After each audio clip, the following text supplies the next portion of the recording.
दर्शकों, अभी आपने धर्मराज और कबीर परमात्मा के मध्य हुई वार्ता को सुना, जिसमें संत गरीबदास जी ने स्पष्ट किया है कि गरीब पहले किए वो बख्श हूँ, आगे करे ना कोई। कबीर कह धर्मराय से, नाम रटई मम सोई, गरीब कर्म भ्रम ब्रह्मंड के, पल में करहूं नेश, जिन हमरी दो ही दई, सो करो हमारे पेश। यानी कबीर परमात्मा धर्मराज से कहते हैं कि जो पाप कर्म मेरी शरण में आने से पहले किए थे उनको क्षमा कर दूंगा, आगे वह भक्त पाप कर्म नहीं करेगा। अर्थात जो हमारी सच्ची भक्ति पूर्ण संत से लेकर करेगा उसके सर्व पाप नाश कर दूंगा।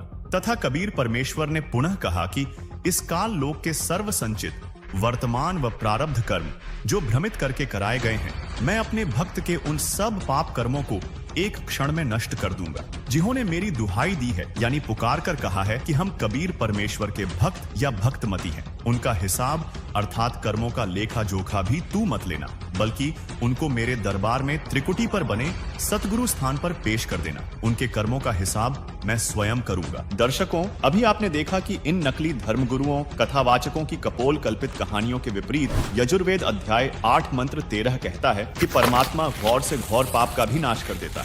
और यजुर्वेद के इसी उल्लेख को प्रमाणित करते हुए पूर्ण परमात्मा कबीर जी अपने विधान में बताते हैं, कबीर जब ही सत्य नाम हृदय धरा, भयो पाप का नाश, मानो चिंगारी अग्नि की पड़ी पुराने घास। अर्थात जिस समय साधक को सतनाम अर्थात वास्तविक नाम मंत्र पूर्ण गुरु से मिल जाता है और वह साधक पूर्ण परमात्मा की भक्ति अर्थात सतनाम का स्मरण आजीवन मर्यादा में रहकर करता है, तो उसके सर्व पाप कर्म ऐसे नष्ट हो जाते हैं जैसे सूखे घास के बहुत बड़े ढेर को अग्नि की छोटी सी चिंगारी जलाकर भस्म कर देती है, उसकी राख को हवा उड़ाकर इधर उधर कर देती है। ठीक इसी प्रकार पूर्ण परमात्मा की भक्ति का सतनाम मंत्र रूपी अग्नि घास के ढेर रूपी पाप कर्मों को भस्म कर देता है, जो दुखों का मूल है, जिससे साधक सुखी हो जाता है। यानी सच्चे संत के द्वारा बताई गई पूर्ण परमात्मा कबीर साहिब की शास्त्र अनुकूल सच्ची भक्ति करने से प्रारब्ध कर्म नहीं भोगना पड़ेगा। वीडियो को पूरा देखने के लिए फैक्टफुल डिबेट्स यूट्यूब चैनल पर विजिट करें।